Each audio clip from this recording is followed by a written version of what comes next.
I'm a resident of Cleveland. Na mimi ndiye wanaita mwalimu, kwa jina lingine mnaita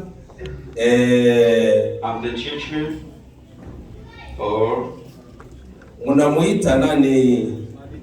Maadibisho. I'm the master of discipline over there. Ukisema maadibisho ina maana nasema mwalimu, kwa sababu anayekuadibisha ina maana ni mwalimu. When you say the master of discipline, that means a teacher. Bwana sifiwe. Praise Lord. Basi kwanza nishukuru So I'd like to thank viongozi the leaders, wote all the leaders wa Methodist, all the leaders of Methodist, hususani zaidi wachungaji waangalizi wote, especially the reverend pastors, na bodi lote la Methodist, and the whole board of Methodist. Ninalishukuru sana kwa sababu waliona ya kwamba siku ya leo they saw that today nitasimama mbele zenu kwa kutoa machache Mungu aliyonifunulia. I'm going to stand in front of you to give you the tools that God has given me. Bwana sifiwe. Praise Lord. Ninafikiri tumeshasoma neno la Bwana. I think we have read the word of God. Na mimi nimeshajieleza majina yangu, and I've introduced myself, na nimejieleza mahali nimetoka kama vile address. I told you my physical address. Nimeshajitoa wasifa wangu, nimewaonesha, and I've told you about my position. Inalobaki ni kukumbushana neno la Bwana. What is remaining is to remind everyone as a Bwana sifiwe. Kwa hiyo shika karatasi. So take paper. Kama una karatasi na biki, chukua Bible yako. If you don't have a paper or a pen, please take your Bible. Ila niseme tu, mwenye aliyenitangulia asubuhi, msimamizi ameninyima uono kwa sababu nitafundisha tu machache tu na mambo. So let me say that the one who preached in the morning session took some of my time because I will just teach you a few things. Lakini juu ya Noeli tulikuwa na mengi tungezungumzia. But because of Christmas we had a lot to talk about. Bwana Yesu asifiwe. Praise Lord. Kuzaliwa kwa Yesu, so the birth of Jesus, kulikuwa na mambo mengi kuanzia hapo kale. Had a lot of stuff from the beginning. Mhubiri wa kwanza amesema ya kwamba wakati kuzaliwa kwa Yesu kulipangiwa kuanzia yule mfalme Konstantino. And the first preacher said that the birth of Jesus was planned since Constantine reigns. Ndio amesema vyema. So I said good. Na mimi nataka niongezee lingine. Wakati wazee walikaa chini wakatazama, wakaona ya kwamba so I'd like to add something. Hakuna mwaka wa sikukuu tarehe 25 za mwezi wa 12 wowote duniani ulimwengu mzima. So when the elders sit down and said there is no 25th December that people can celebrate, au hakuna mfalme yoyote anayekuwa na sherehe siku hiyo, and there is no king who has a celebration on that date, wakakuta ni kipindi cha kuabudu miungu, ile mizimu, mashetani, kama vile mnavyokuta Elohim hapa Marekani. So what they found out is it was a day that they were celebrating and worshiping the idols. Basi wazee wakasema, wale wachungaji wakuu wakasema, so elders said, na hii siku ionekane ni siku ya kuzaliwa kwa Yesu Kristo. Bwana Yesu asifiwe. Day to celebrate the birth of Jesus. Lakini ukitazama katika Biblia hii kuanzia mwanzo mpaka mwisho, but if you get a look from this Bible from the beginning to the end, usidanganywe na kila mtu, kwa sababu katika vyuo wakati tulienda Biblia kwenda kusoma tuliuliza hili swala. Don't be deceived, because when we were at college studying about the theology, hatukuona hiyo namba yenye iliandikwa siku yenye Yesu alizaliwa. We didn't see the dates of the birth of Jesus.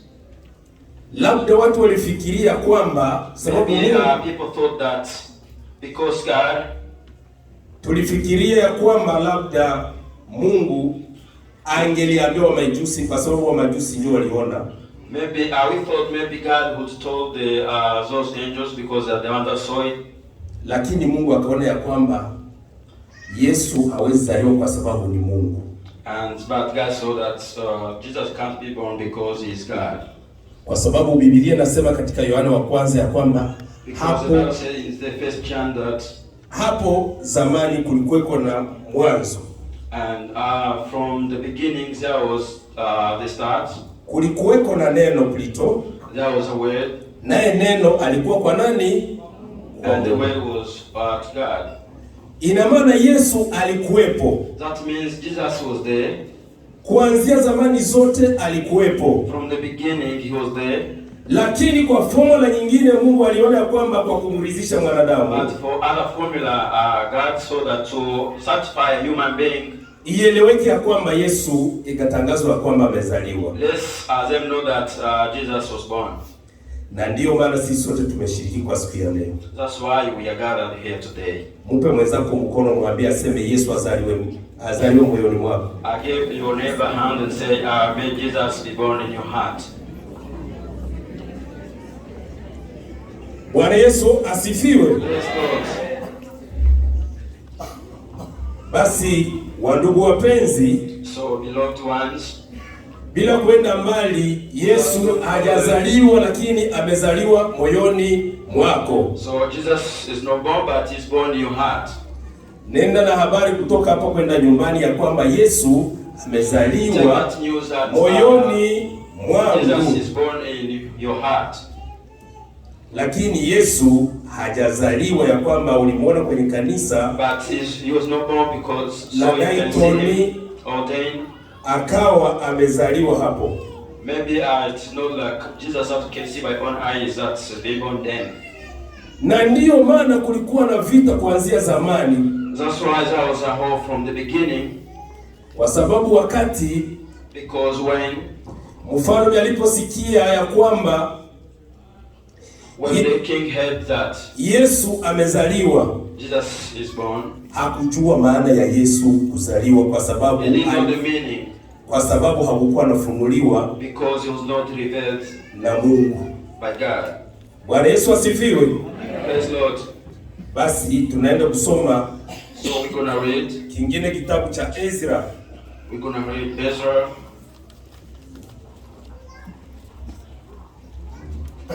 Tunaenda kusoma Ezra 7.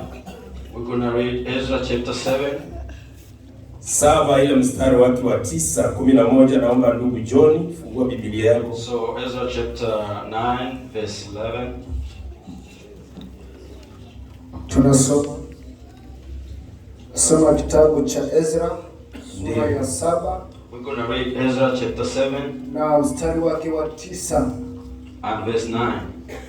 Maana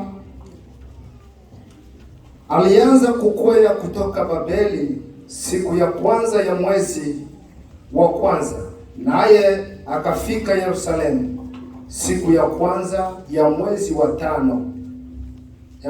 tano. Mkono mwema wa Mungu wake ulivyokuwa pamoja naye, kwa maana huyo Ezra alikuwa ameuelekeza moyo wake kuitafuta sheria ya Bwana na kuitenda na kufundisha maagizo na hukumu katika Israeli. Bwana Yesu asifiwe. Praise Lord. Bwana Yesu asifiwe. Praise Lord. Leo tuko na manabii. Huyu akijitokeza, today we have a lot of prophets. Ni nabii. Whoever is coming up is a prophet. Akijitokeza leo ni nabii. When they rise today is a prophet. Nafikiri I think ili uwayo yetu tukihesabia manabii tutahesabia manabii 1000. If we count all the prophets around Ohio, we have 1,000 of them. Wakati wa zamani Mungu alikuwa akifanya nabii akitokea from the out periods Jesus God was doing when a prophet come up. Huyo akiisha nguvu akifariki, mwingine anaibuka na simama. When he pass away, another one come up. Isaya alitangaza, aleta ujumbe wa kuzaliwa kwa Yesu Kristo. So Isaiah announced the revelation of the birth of Jesus. Na Ezra katika kwenda kwake Yerusalemu kwenda kuabudu, in his journey to Jerusalem to worship, Ndio Mungu alimpatia mafunuo naye pia. And he got a revelation ya kuzaliwa kwa Yesu Kristo. Bwana Yesu asifiwe. Praise Lord. Bwana asifiwe. Praise Lord. Tumupigie Yesu mikofi.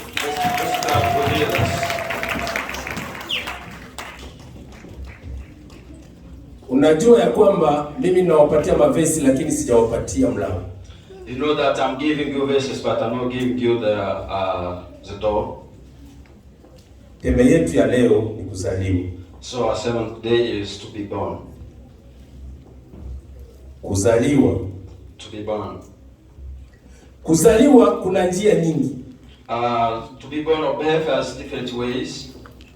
Kuna mtu anaweza akakuzaa katika kikazi. Someone can give you birth through work. Kuna mtu anaweza akakuzae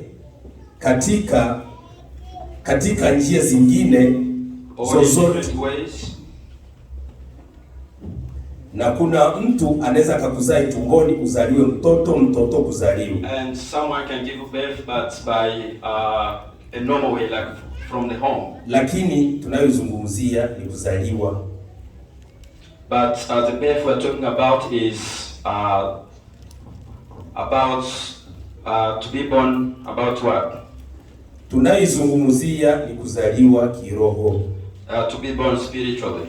Hatuzungumzii kuzaliwa kimwili au kibiashara au kikazi. Tunazungumzia kiroho. To be born like by flesh or at work, it is spiritual birth. Jina la Bwana libarikiwe. Praise Lord. Basi tunaenda kusoma kitabu. So we're going to read another book. Tunaenda kusoma kitabu cha Mathayo ile sura yake ya kwanza na mstari wake wa 21 hadi 25. We're going to read from the book of Matthew chapter 1 verse 21 to 25. Tunasoma kitabu cha Mathayo sura yake ya kwanza mstari wa 21 hadi 25. Ndio. Naye atazaa mwana, nawe utamwita jina lake Yesu, maana yeye ndiye atakayewaokoa watu wake na dhambi zao. Hayo yote yamekuwa ili litimie neno lililonenwa na Bwana kwa ujumbe wa nabii akisema, tazama, bikira atachukua mimba, naye atazaa mwana, nao watamwita jina lake Emmanuel, yaani Mungu pamoja nasi. 24. Naye Yusufu alipoamka katika usingizi, alifanya kama malaika wa Bwana alivyomwagiza, akachukua mkewe. Mwisho 25.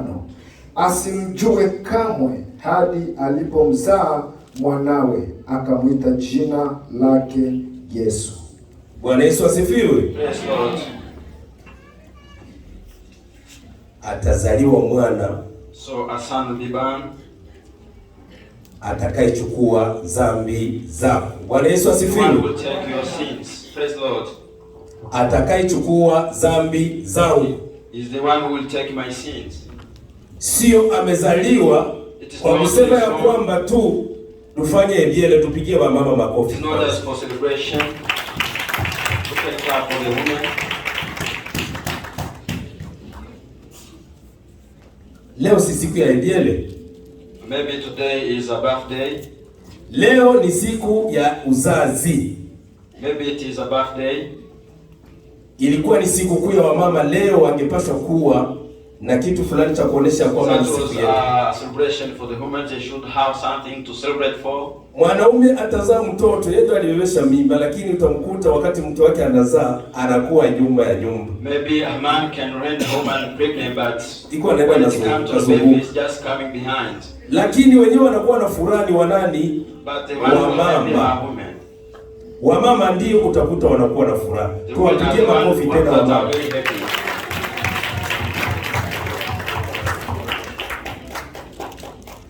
Jina la Bwana libarikiwe. Praise God. Yesu amezaliwa kwa kukusaidia ili achukue dhambi zako. Yesu hajazaliwa kwa kusema ya kwamba amezaliwa juu ya kufanya mzaa. He was not born for chalk. Na haikuwa peke tu. Yesu, Biblia imesema ya kwamba alizaliwa katika hori la ng'ombe. Mimi siwezi chukua tena mavesi za mtu mwingine niende kwenye kitabu cha mtu mwingine.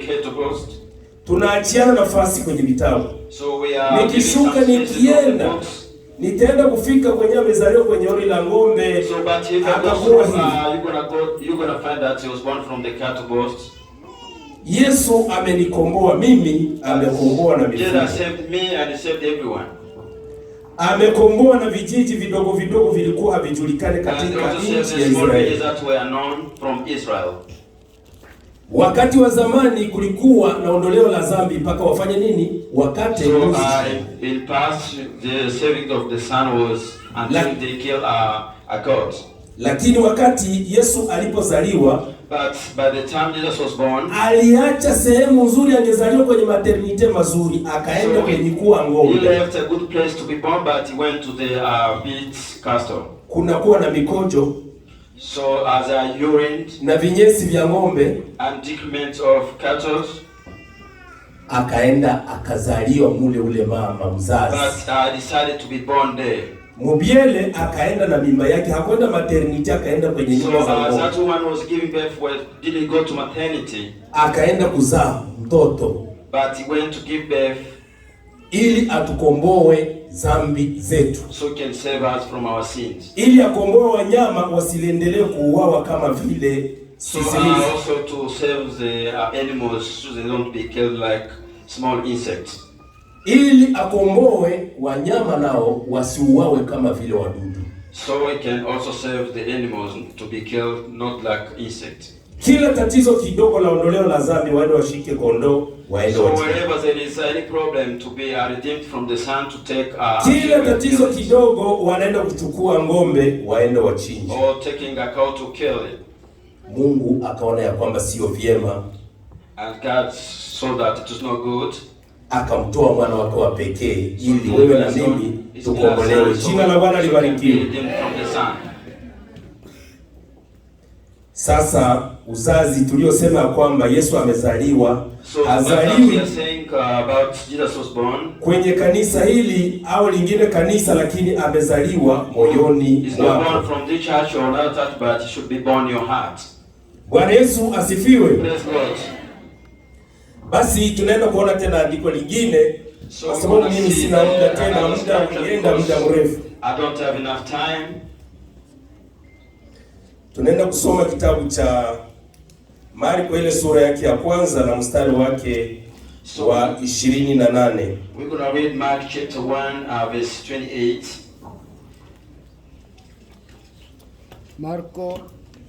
Marko sura yake ya kwanza. Marko sura yake ya kwanza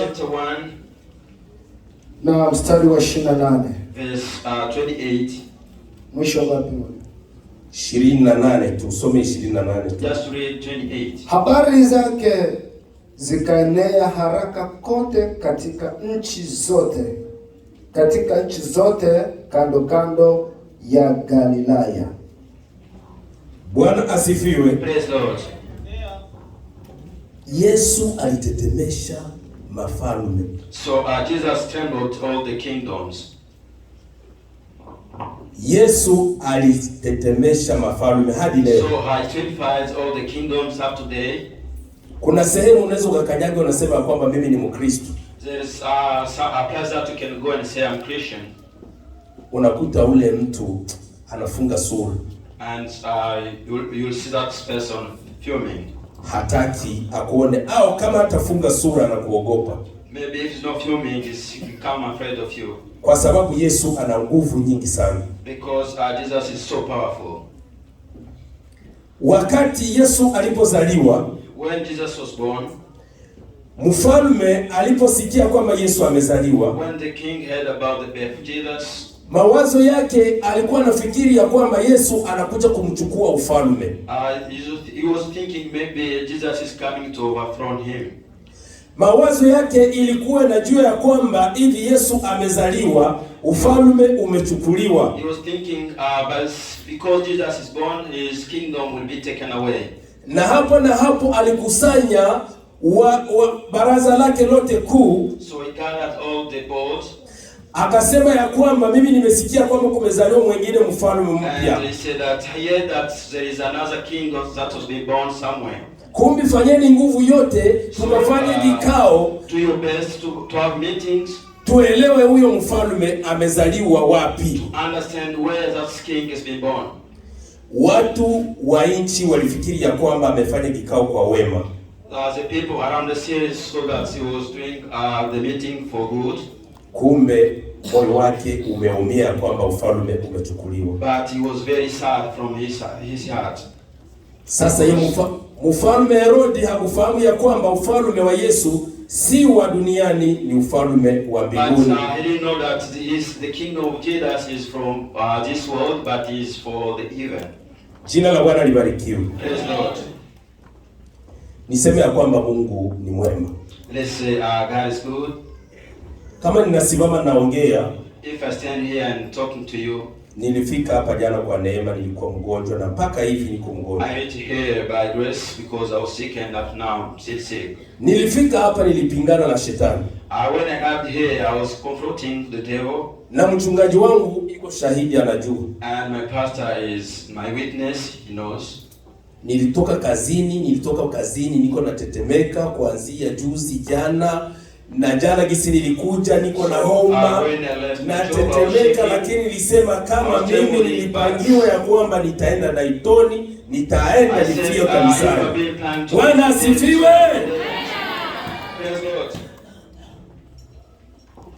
Lakini si cha ajabu, hata nisimame niondoke, tayari wa kusikia ameshasikia. Even if I live, you have already heard the word of God. Ya kwamba Yesu anazaliwa moyoni mwetu. That Jesus is being born in our heart.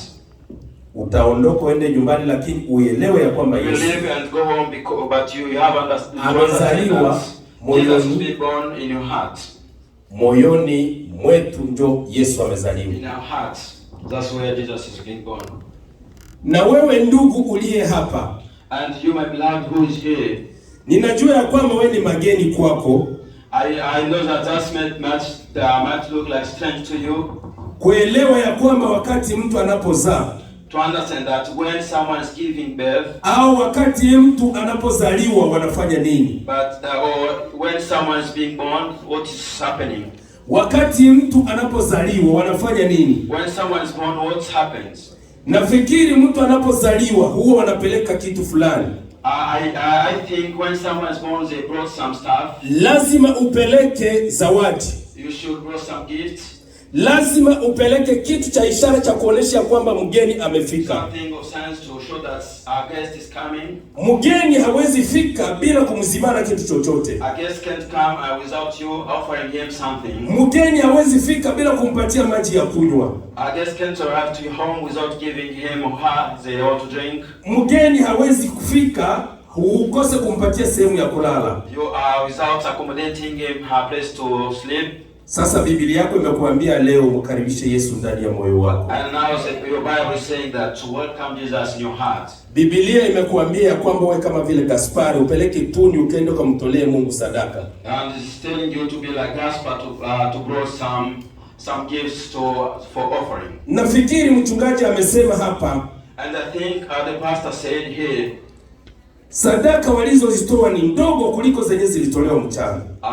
The offering that you gave was lesser than the one that we offered in the afternoon. Ni haki kwa siku ya leo na kesho kutoa sadaka. So it is right that today and tomorrow to offer. Kwa sababu kama wao kutoa sadaka ina maana Yesu hajazaliwa ndani mwako.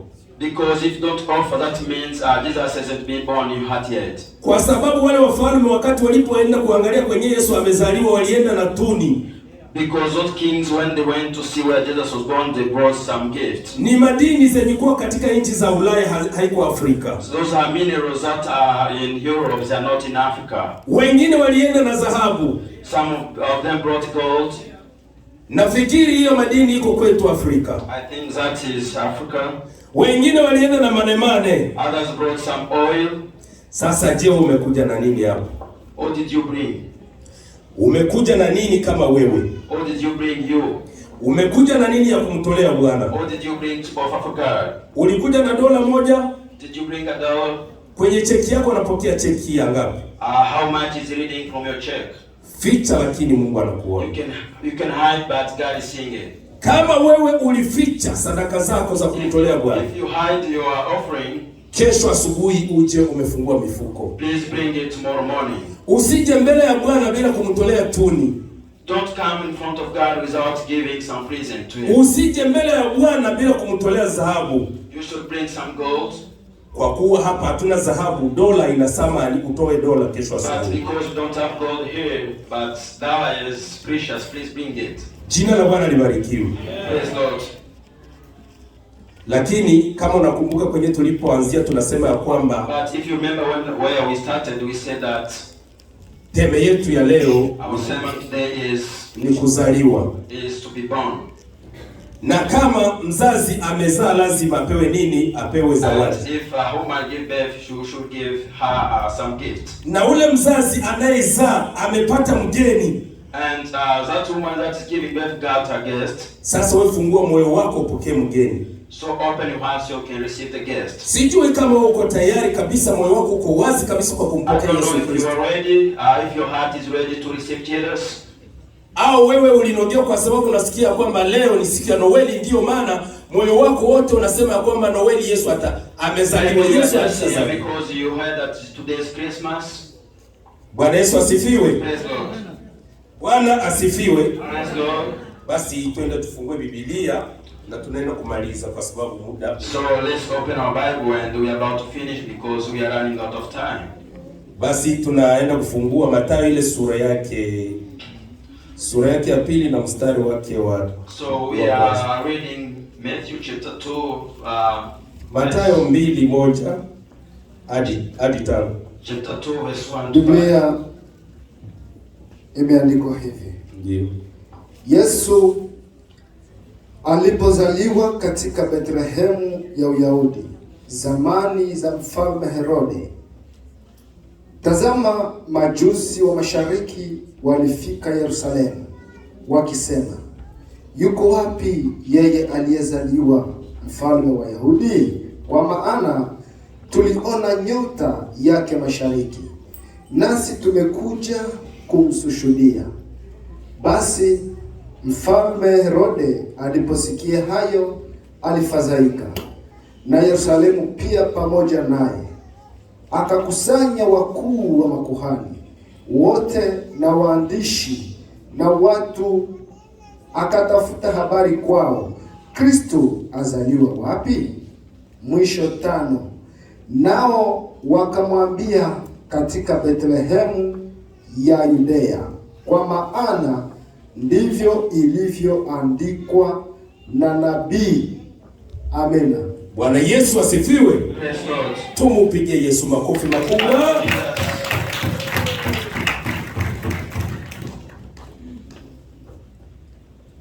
Kipindi hicho tumesema ya kwamba Herode hakulala. By that time we said Herod didn't sleep. Elewa na wewe, Herode anayekufuata ni shetani. You should understand that the Herod that's following you is devil. Unapofanya hivi, when you take a piece, ukifanya hivi, hii ingine mkuu shetani, and has a foot is devil. Ukifanya hivi, when you move the other one forward, wewe is you. Ukifanya mguu, shetani iko nyuma yako. The second one, that is devil behind you. Sasa elewa, so understand, wakati Yesu alipozaliwa, when Jesus was born, Herode alikutaniwa ikweko. Herod was there.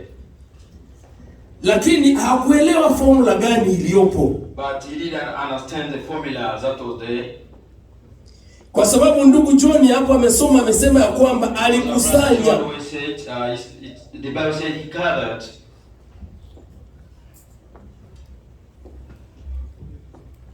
Lakini je, swali linakuja kwetu. But the question comes to us. Katika Herodi kumfuata Yesu Kristo, ilikuwa vizuri Au ilikuwa vibaya kwetu? Was it good or bad for us? Swali limekuja kwetu. That's a question for us. Yesu hufuatwa na Herod sababu Jesus being followed by Herod. Kuna hapo chini wamesema ya kwamba alimfuata mpaka Yesu akakimbilia Misri. Ilikuwa ni vizuri kwetu au ilikuwa ni vibaya kwetu? Was it good or bad for us? Unaweza kuwa mtu mmoja wa kunijibu. Is there anyone who can give us an answer? Ndio. Asante, karibu. Ilikuwa ni vizuri. It was good. Bwana asifiwe. Amen. Kijana John amejibu vyema. So the young man said, answered correctly. Yesu angefika Afrika, Misri ni Afrika. Maybe Jesus wouldn't reach Africa because Egypt is Africa. Okovu singeipata. Maybe we wouldn't get the salvation.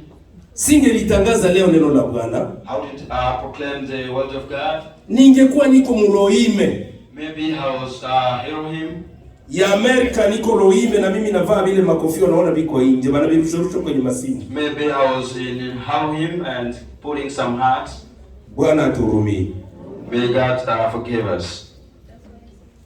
Katika kukimbizwa kwake Mungu alikuwa na malengo juu yetu sisi watu. By Jesus being chased, there was a purpose of God.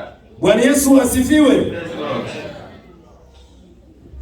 Yesu alikimbizwa haikuwa kusema ya kwamba amechukiwa, lakini Mungu alikuwa malengo na wewe na mimi. They hated him, but it is because there was an objective for God, for you and I. Leo si ajabu sisi wenyewe tulisema kwamba Yesu ametuletea injili. That's as we say that Jesus brought us the gospel. In Africa. Lakini tena tumeirudisha kwa wenzetu tena. But we are taking back to our fellows. Kamba unaipiga unaitupa hivi. You are just throwing the cord around. Ile kamba inazunguka unazuba. The cord go around and get distracted. Inakuja kufunga shingo. And tie your neck. Baadaye inakuangusha. And later on it fell you down. Wenzetu ndio walitangulia na injili. Our fellows are the ones that got the gospel the first. Sisi tumeipata nyuma. We got the gospel by later. Lakini leo tunatangaza injili katika wazungu. But now we are proclaiming the gospel from the white people. Jipe kwanza pongezi hiyo moja. Please, Bwana Yesu asifiwe. Praise God. Yesu amezaliwa ndani mwako. Jesus is born inside you. Inatakiwa umtolee tunu. You should give him some present. Umutolee manemane. You should give him some precious oil. Umutolee dhahabu. You should give him some gold. Umutolee dola. You should give him some dollars. Umutolee shilingi. You should give him some shillings. Umutolee ubani. And you should give him some precious oil. Umutolee uvumba. And all those stuff. Ndiyo Mungu atakubariki. That's how God will bless you. Nyinyi hamjue siri ya Mungu. You don't know the secret of God. Anasema unijaribu. I say, try me. Na ukinijaribu na mimi utaona jinsi mimi nakuaga mimi. And if you try me, you will see who I am. Nitakufungulia milango kama vile mchungaji ametufungulia madirisha. And I'm going to open the door just like the pastor opened the windows. Mpaka sasa hivi tunasikia hewa inaingia ndani. Up to now we are feeling the air fresh from the outside. Jaribu kesho asubuhi uende weke $50 hapa, kesho kienda Mkamba utakutwa na kuwa manager. Try to put some $50. Maybe the next day when you go to the company. Na hicho Kiingereza chako cha kipande unacho wewe utapandishwa cheo. And with the real English that you have, you will be promoted. Jina la Bwana libarikiwe. Praise God. Jina la Bwana libarikiwe. Praise God. Tumpepe Bwana. Let's wait for Jesus. Tumutolee Bwana. We should offer to God. Mgeni akikufikia lazima umzimani. When a guest come to you, you should give him something. Hatukukuja Dayton ama tuko Dayton kwa sababu ya kusema kwamba tunakuja kukaa, kukunywa masoda na kula chakula. We are not in them just for eating and drinking. Tunakuja hapa tutimize maandiko Mungu Yesu aliyotuachia. We are here to fulfill the scriptures that Jesus left us. Ya kwamba ifikapo siku yake ile iliyotimizwa kile kitu fulani na sisi tukitimiza. That when it comes to that day we have to fulfill the will of God. Kuzaliwa kwake mnasikia kwamba walitoa manemane. You know that they offered some precious oil. Wakatoa dhahabu and some gold. Wakatoa pesa and some money. Wakati walitazama kule mbele wakaona ya kwamba wale wa majusi wakasema ya kwamba sisi tukirudi njia hii twende tumwambie Herode kwa lenyewe lilizungumuzwa. When those wise men saw that if we go back to the same way to take to Herod, hali ikawa mbaya and the situation get messed. Jina la Bwana libarikiwe. Praise Lord. Basi tunataka kwenda kumaliza. So we are about to finish.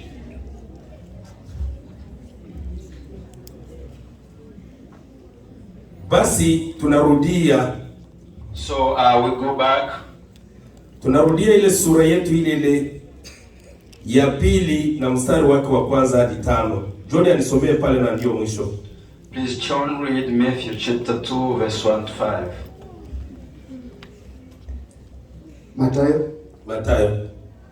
Mathayo sura ya pili mstari wa kwanza. Yesu alipozaliwa katika Bethlehemu ya Uyahudi, zamani za mfalme Herode, tazama, majusi wa mashariki walifika Yerusalemu wakisema, yuko wapi yeye aliyezaliwa mfalme wa Yahudi? Kwa maana tuliona nyota yake mashariki, naye tumekuja kumsujudia. Basi mfalme Herode aliposikia hayo, alifadhaika, na Yerusalemu pia pamoja naye. Akakusanya wakuu wa makuhani wote na waandishi na watu, akatafuta habari kwao, Kristo azaliwa wapi? Nao wakamwambia, katika Bethlehemu ya Yudea, kwa maana ndivyo ilivyoandikwa na nabii. Ninapenda nirudi hapo mara mbili, singeparudi tena. So I'd like to go twice there, but I wouldn't. Wakati waliposikia ya kwamba Yesu amezaliwa, when they heard that Jesus was born, Yerusalemu kote, all Jerusalem, kuliingia wasiwasi, was frightened, kwa sababu kulionekana nyota yake, because they saw their star, ya kuzaliwa kwa Yesu, the star of the birth of Jesus. Na mfalme hakufurahi, and the king was not happy, na bunge lake halikufurahi, and all the chief priest was not happy. Na wewe sasa ninarudi kwako, and now I'm come back to you, kwa sababu nataka kumaliza, because I'm about to finish, kwa sababu namaliza, because I'm concluding. Usifikiri wakati ulipoondoka nyumbani ule adui wako alifurahi. Don't think when you left your home your enemy was happy. Usifikiri wakati ulipoondoka yule mwenye asali anafurahi. Don't think that when you left your home that person can't give birth was happy. Usifikiri ya kwamba wakati ulipoondoka shetani alifurahi. Don't think that when you left your home the devil was happy. Alibaki ananungunika. He was very sad. Lakini hivi uko humu. But uko kwenye ulinzi wa Bwana. You are in the God protection. Na ndiyo maana inasemekana ya kwamba umekuja hapa kwa kuzaliwa kwa Yesu Kristo, na wewe lazima utachangia, na wewe lazima utatoa, ni lazima utajitoa, isio kwa kutoa sadaka na hasira. Na wachungaji wanatutesa kila saa, wanatuambia tutoe sadaka. Every time they ask her to offer, wanatuambia tutoe sadaka. They ask her to offer. Sadaka zinaenda wapi? Where are offerings going? Zinaenda kwa nani? Where are they going to? Zinafanya kazi gani? What job do they do? Mchungaji anakuelekeza vyema. And the pastor is leading you good. Jina la Bwana libarikiwe. Praise God. Kama utoi, if you don't offer, hawezi pona magonjwa. You can't heal your sickness. Kama hautoi, if you don't offer, hauwezi pata baraka. You can't be blessed. Kama hautoi, If you don't offer, hauwezi barikiwa. you can't be blessed. Kama hautoi, If you don't offer, haukingii magonjwa ndani ya nyumba. you don't protect your Kama business hautoi, home. If you don't offer, haukingii kuzaa. you don't protect your birth. Kama If hautoi, you don't offer, sijui kama unaweza pata bahati hata ya kupata mume msichana. you can't get a luck to get a good Kama husband. hautoi, If you don't offer, Mungu hawezi kubariki kwa njia zote. God can bless you in all Mungu ways. amesema katika kitabu cha Mathayo, God said from the book of Matthew, mtolee sadaka zake you should offer the offering, kwa sababu mwenyewe atakubariki. because himself gonna bless you. Mjaribu ye mwenyewe Try him na mwenyewe utaona Kenya atakachokutendea. and you will see what I will do for you. Jina la Bwana libarikiwe. Praise Lord. Jina la Bwana Praise libarikiwe. Lord. Tumupepee Bwana. Let's wait for the Lord. Wakati mfalme aliposikia kwamba Yesu amezaliwa So when the king heard that Jesus was born na kuona ile nyota, and seeing the star, moyo wake uliumia. his heart was very broken. Wakati jirani yako na wakati rafiki yako alipoona siamini, wewe umeokoka unaingia When kanisani, your neighbor or your friend saw that you believed and go to church, moyo wake hauko sawa. his heart is not good. Anaanza kuzingizia hata wasichana, aseme ule binti ni mbaraga. So he's trying to talk to other people that this girl is a prostitute. Wengine wanaanza wasingizia hao kwanza ni muongo huyu. And they're saying out to other people that this man is so Wengine wanaanza kuwasema wale ni warozi. maybe they are sorcerers. Lakini Mungu naye muomba kila usiku na mchana na kuulinda. But the God you pray day and night is protecting you. Jina la Bwana libarikiwe. Praise Lord. Kumbuka ya kwamba Bwana amezaliwa ndani Remember yako. that the Lord is born in your heart. Na kesho ukija hapa ujotoe ile tuni. And when you come here tomorrow, please give your offering. Na kesho ukija hapa utoe dhahabu. And when you come here tomorrow, please bring your gold. Na kesho ukija hapa utoe dala. And when you come here tomorrow, please bring your dollars. Basi neno la Bwana libaki kwako na kwangu katika jina la Yesu. So the word of God is coming in the name of Jesus. Amen.